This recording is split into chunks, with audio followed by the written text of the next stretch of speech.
Hello and welcome back to this sunny day edition of Apostle-ible Feats. I'm your host, Lester Prosnail. Today we're being joined by none other than that famous denier of Christ and former fisherman, Peter the Apostle. Peter, welcome to Apostle-ible Feats. You look a little flustered after travelling back through time, but don't you worry. We just want to hear a little bit about this amazing encounter you had on the rooftop. Well, thank you, Lester. It's great to be here in the 21st century. Tell us what happened with this sheet full of animals. Well, it was about a few months after the death and resurrection of Jesus Christ.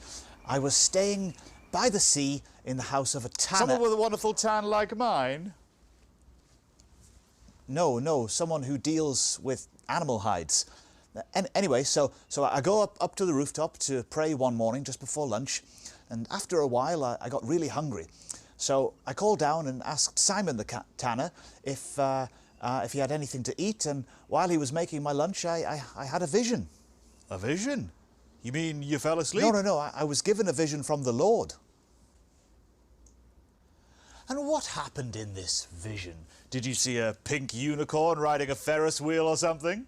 I'm not really sure what a Ferris wheel is, or what a unicorn is for that matter, but no, it wasn't like that at all. It was a large sheet full of animals, which I would never ever consider eating. Pigs and camels, and eagles and geckos and all sorts of unclean stuff. Who would eat those things? So, what did you do in the vision? Well, it was then that a loud voice said, "Get up, Peter! Kill and eat!" Exactly like that. I'm a Jewish man who had accepted Jesus as the Messiah, but I would never have eaten anything like this in my whole life. They were all forbidden and had been since the time of Moses. Bet you were a bit tempted, though. I mean, who could resist a camel burger or a nice eagle steak with gecko batter? Well, no, not really. I told the voice that I'd never eaten anything like that and never eaten anything unclean. But it replied, "Do not call anything unclean that God has made clean." We need to get that sound system fixed. So, did you eat the eagles and things? Well, the same thing happened 3 times, and then the sheet went back up to heaven. Fascinating. So, what do you think it all means, Peter? Well, I was thinking about this after it happened, but then some people arrived and they asked to speak with me. They were Gentiles, non-Jewish people, and they asked to hear the gospel about Jesus. But if you don't mind me asking, why was that important? After you denied 3 times that you'd ever met Jesus, sorry to bring that up, and he was crucified and resurrected and raised from the dead into heaven, didn't you become the leader of the disciples? Didn't people always ask you about Jesus? Well, yes and no. I mean, what made this different was that these people weren't Jewish, and everybody else that I'd ever spoken to about Jesus was.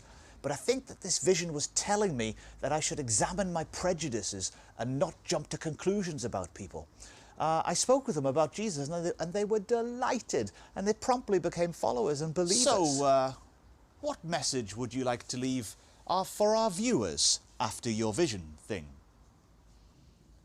Well, I would say that we should regularly examine our hearts and have a check to see whether or not we're excluding people.